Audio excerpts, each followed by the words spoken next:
টাকা যখনই সামনে রাখা হয়েছে পণ্ডিত তখন থেকে আস্তে আস্তে নিজেকে হারাতে বসেছেন।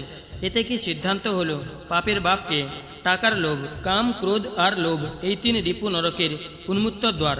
অপরকে উপদেশ দেওয়ার বেলায় লোক খুব পটু, কিন্তু সেই উপদেশ নিজে মেনে চলতে খুব কম লোকই পারে। মানুষ চিন্তা করে না কি করা উচিত আর কি করা উচিত নয়। অপরকে বোঝানোর বেলায় মহাপণ্ডিত, কিন্তু যখন নিজের প্রয়োজন সামনে এসে দাঁড়ায় তখন পণ্ডিতগিরি উবে যায়, তখন আর উপায় মনে থাকে না। অপরকে উপদেশ দেওয়ার বেলায় যে পাণ্ডিত্য, সে পাণ্ডিত্য নিজের প্রয়োজনে আর কাজে আসে না। বিশুদ্ধ হরিকথা। মহারাষ্ট্রের সমর্থ গুরু রামদাস বাবা একজন উচ্চকোটি সাধুপুরুষ ছিলেন। তার সম্বন্ধে একটি ঘটনা প্রচলিত আছে। তিনি ছিলেন মহাবীর হনুমানের পরম ভক্ত। তিনি হনুমানজিকে প্রায় দর্শন করতেন। একবার তিনি হনুমানজিকে বললেন, মহারাজ, আপনি যেমন আমাকে দর্শন দিচ্ছেন সেরকম একবার সকলকে দর্শন দিন।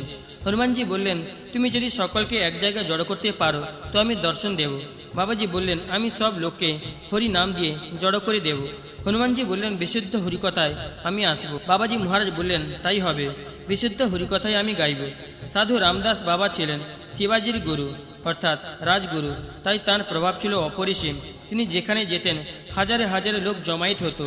উনি এক জায়গায় হরিনাম করতে আরম্ভ করলে লোকে তাদের সব কাজ ভুলে তার কাছে বসে থাকতো।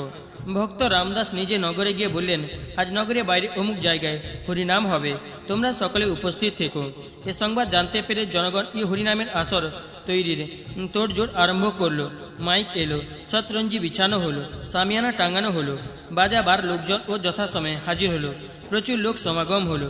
যথাসময়ে কীর্তন আরম্ভ হলো।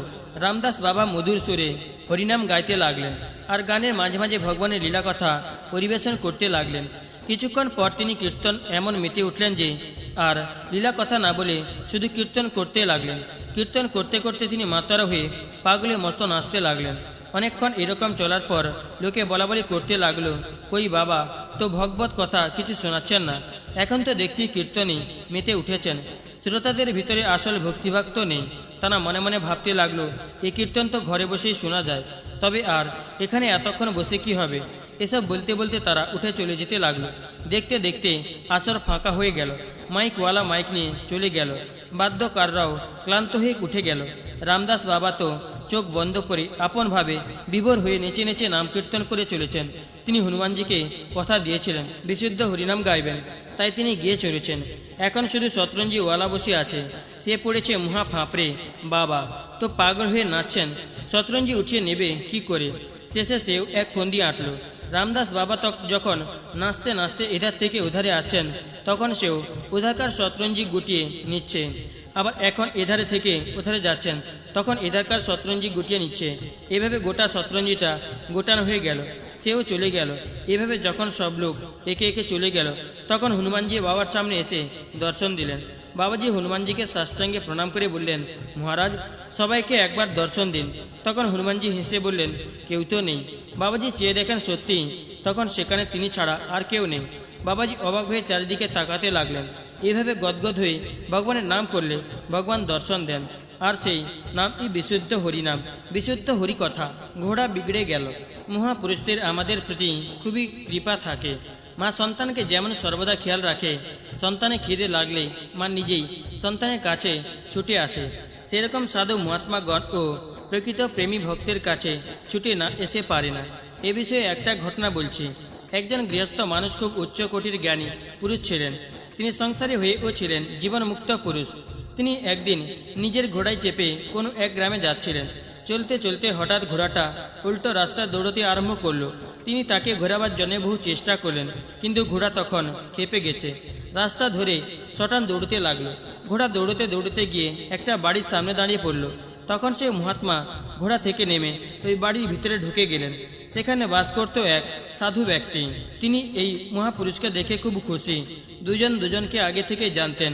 অনেকবার ভেবেছেন ওই গৃহী মহাপুরুষদের কাছে গিয়ে দেখা করবেন, আর ঈশ্বর কৃপা করে ঘরেই গঙ্গাকে এনে দিয়েছেন। তিনি মহাপুরুষকে যথোচিত সেবা করলেন। সৎসঙ্গ সম্বন্ধেও দুজনে অনেক কথা হলো। তিনি সাধন ভজন সম্বন্ধে যা যা কিছু জিজ্ঞাসা করলেন, মহাপুরুষ এসবের খুব সুন্দর সমাধান করে দিলেন। যাবার সময় হলো। মহাপুরুষ তাকে বলেন, ভাই, আমার ঠিকানাটা দিয়ে গেলাম, যদি সাধন বিষয়ে কোনো প্রশ্ন দেখা দেয় তবে আমার কাছে চলে এসো। কিংবা আমাকে খবর পাঠিও, আমি নিজেই চলে আসব।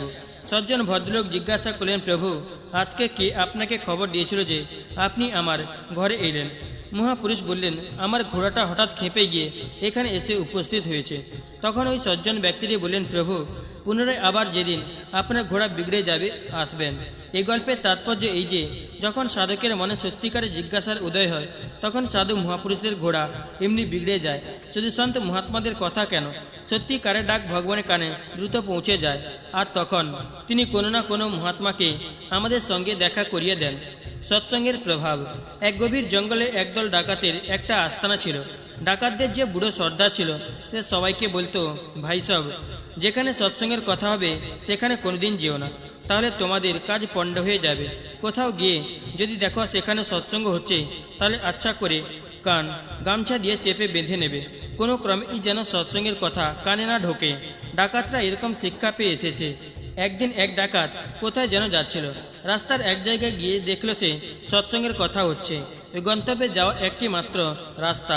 কাছে ডাকাতটি তার কান দুটো হাত দুটো চেপে ধরে তাড়াতাড়ি জায়গাটা পেরিয়ে যেতে চাইল।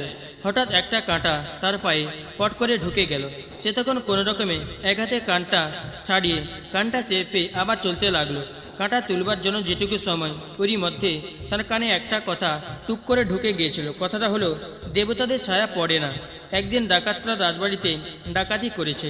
রাজার গুপ্তচরের ডাকাত খুঁজতে নানা দিকে বেরিয়ে পড়ল।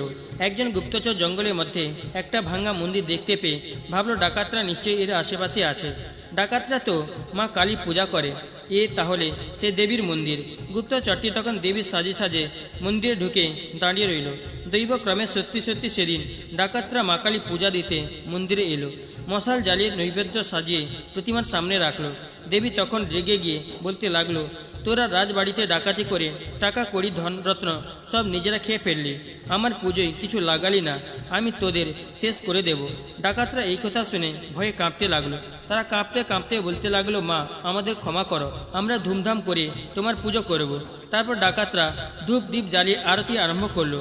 তাদের মধ্যে যে ডাকাতরা সেদিন সৎসঙ্গের কথা শুনে এসেছিল, দেবতাদের ছায়া পড়ে না, সে হঠাৎ বলে উঠল, এ তো দেবী নয়, দেবী তো ছায়া পড়ে না, কিন্তু এ তো দেখছি ছায়া পড়ছে। এই কথা শুনে ডাকাতরা লাফিয়ে পড়ে গুপ্তচরকে ধরে ফেলল। তারপর বেদম প্রহার লাগালো। সে বেচারা মারধর খেয়ে কোনো রকম পালিয়ে গিয়ে প্রাণ বাঁচালো। ডাকাতরা ও সে যাত্রায় বেঁচে গেল। সৎসঙ্গের এক টুকরো কথা শুনেই ডাকাতদের এরকম সমূহ বিপদ থেকে রক্ষা পাওয়া কি সৎসঙ্গের কম প্রভাব? সৎসঙ্গের কথা ভাই জ্ঞানের আকর, যে শোনে সেই হয় বুদ্ধিতে প্রখর। সৎসঙ্গের এক টুকরো কথা কানে গেলে মহা পাপ হতে মুক্তি মিলে অবহেলে। চুকলিতে ক্ষতি। চুকলি করা মানে কথা চালাচালি করা, একজনের কথা আরেকজনের কাছে বলা, কারো দোষ দেখা, কারো সঙ্গে কারো ঝগড়া বাঁধিয়ে দেওয়া, এসব মহাপাপ, এ ভয়ঙ্কর মৃত্যুতুল্য। এক মুসলমান ভদ্রলোকের বাড়িতে একটি ছেলে চাকরি হিসেবে কাজে বহাল হয়। কাজে ঢোকার আগে সে নিজে বলেছিল, আমার একটু লাগান ভাঙানোর অভ্যাস আছে। সে কথা আগে জানিয়ে রাখছে। মিয়া সাহেব ভেবেছিল, এ আর কি ব্যাপার, ও লাগান ভাঙান করুক না, কত করবে। একদিন দেখা গেল চাকরটা বসে বসে খুব কাঁদছে। বিবি সাহেব তাই দেখে তাকে জিজ্ঞাসা করে, তুই কাঁদছিস কেন রে? চাকরটা বলল, আপনাদের ঘরে থাকি, খাই, মাইনে পাই, তাতে আমার সংসার চলে। আপনাদের ভালোর জন্য কিছু করব ভাবি, কিন্তু কিছু করতে পারি না। এই যে আপনার ভালোর জন্য একটা কথা বলবো বলবো করেও বলতে পারছি না, জানি যদি মনে কষ্ট পান। বিবি সাহেব বলল, কি কথা, তুই নির্ভয়ে বল। চাকরটা বললে, আমি যা বলবো মিয়া সাহেব যেন না শোনে, তাহলে কিন্তু খুব বিপদ হবে। বিবি সাহেব বললেন, তোর ভয় নেই, কেউ জানবে না, বল। চাকরটা তখন বললেন, শুনুন, মিয়া সাহেব তো আবার বিয়ে করতে চাইছে, আপনার কপাল বোধহয় ভাঙছে। সর্বনাশ, বলিস কি রে, এখন উপায়? বিবিজি আঁতকে উঠল। চাকরটা বলে, উপায় একটা আছে, করতে পারবেন কি? আপনি যদি মিয়া সাহেবের কয়েক গাছা দাড়ি চুল কেটে এনে আমাকে দেন তো একটা কবচ তৈরি করে দেব, আর তাতে সব ঠিক হয়ে যাবে। বিবিজি বলল, ঠিক আছে, আমি এনে দেব। এদিকে মিয়া সাহেবকে চাকরটা গিয়ে বললে, হুজুর, একটু সাবধানে থাকবেন, বিবি সাহেবা আপনার উপর খুব চটে আছেন, কোনো দিন না আপনাকে মেরেই ফেলেন। উনি একজনের কাছে চুপি চুপি বলছিলেন, আমি লুকিয়ে লুকিয়ে সব শুনে নিয়েছি, একটু সতর্ক থাকবেন, তাহলেই হবে। আপনার ঘরে খাচ্ছি রয়েছি, তাই আপনার মঙ্গলের জন্য বলা। মিয়া সাহেব সেদিন থেকে খুব সতর্ক হয়ে থাকতে লাগলো। কি জানি বিবি কখন কি করে বসে। একদিন ঘুমের ভান করে মিয়া সাহেব বিছানায় চোখ বুজে পড়ে আছে।